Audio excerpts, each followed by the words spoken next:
ग्रामीण विकास मंत्री आलमगीर आलम की गिरफ्तारी के बाद उनके राजनीतिक भविष्य पर ग्रहण लग चुका है। इसके साथ ही कांग्रेस की कमजोर होती स्थिति के कारण झामुमो अब कांग्रेस से अब और आगे बढ़कर राजनीतिक महागठबंधन की राजनीति में हावी होगा।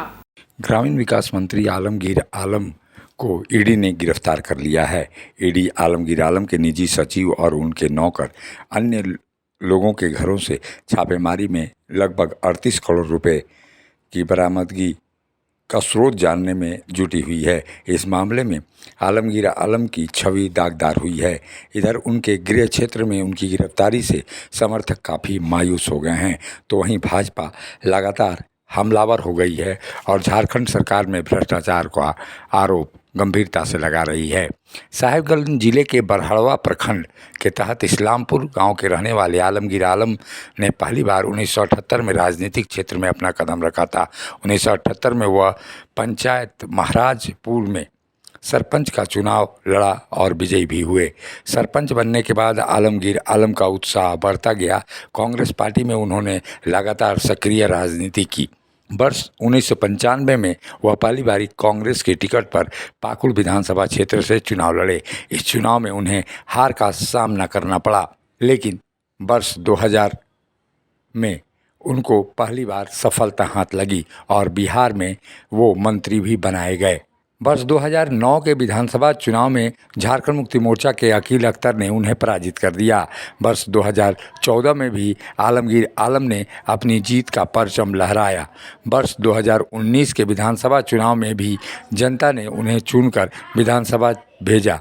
एक तरह से देखा जाए तो राजनीतिक माहौल में आलमगीर आलम के 46 वर्ष की राजनीति पूरी हो चुकी है और ऐसे में वो लगातार झारखंड के बड़े नेता बनकर उभर कर सामने आए। लेकिन फिलहाल ईडी की ओर से उनकी गिरफ्तारी के बाद उनकी राजनीतिक छवि को बड़ा खतरा दिखाई दे रहा है।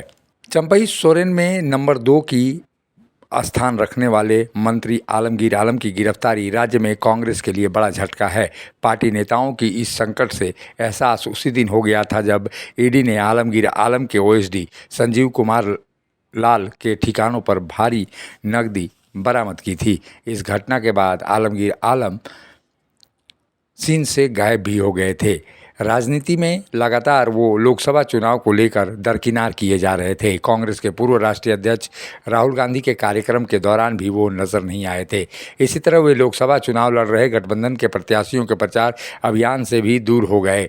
हालांकि आलमगीर आलम ने अपनी तरफ से उठ रही सवालों को लेकर चुप्पी नहीं साधी। उन्होंने कानूनी लड़ाई लड़ने की बातें कही। चुनाव के दौरान उनकी गिरफ्तारी से कांग्रेस की निर्भरता अब क्षेत्रीय दल झारखंड मुक्ति मोर्चा पर और अधिक बढ़ गई है। हालांकि अभी भी उनके प्रत्याशी झारखंड मुक्ति मोर्चा के स्टार प्रचारकों के भरोसे ही हैं। पूर्व मुख्यमंत्री हेमंत सोरेन की पत्नी कल्पना सोरेन लगातार चुनाव अभियान में सक्रिय हैं। मुख्यमंत्री चंपई सोरेन भी लगातार अपनी हिस्सेदारी निभा रहे हैं। आलमगीर आलम के दूर रहने से राजनीतिक तौर पर कांग्रेस की निर्भरता झारखंड मुक्ति मोर्चा पर रहेगी।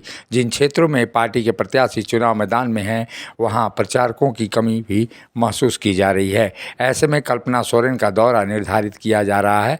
गठबंधन के नेताओं के अनुसार चौथे चरण के मतदान के बाद भाजपा को जमीनी सच्चाई का आभास हो गया है और यही वजह है कि केंद्रीय एजेंसियों के माध्यम से टारगेटेड महागठबंधन के नेताओं को किया जा रहा है।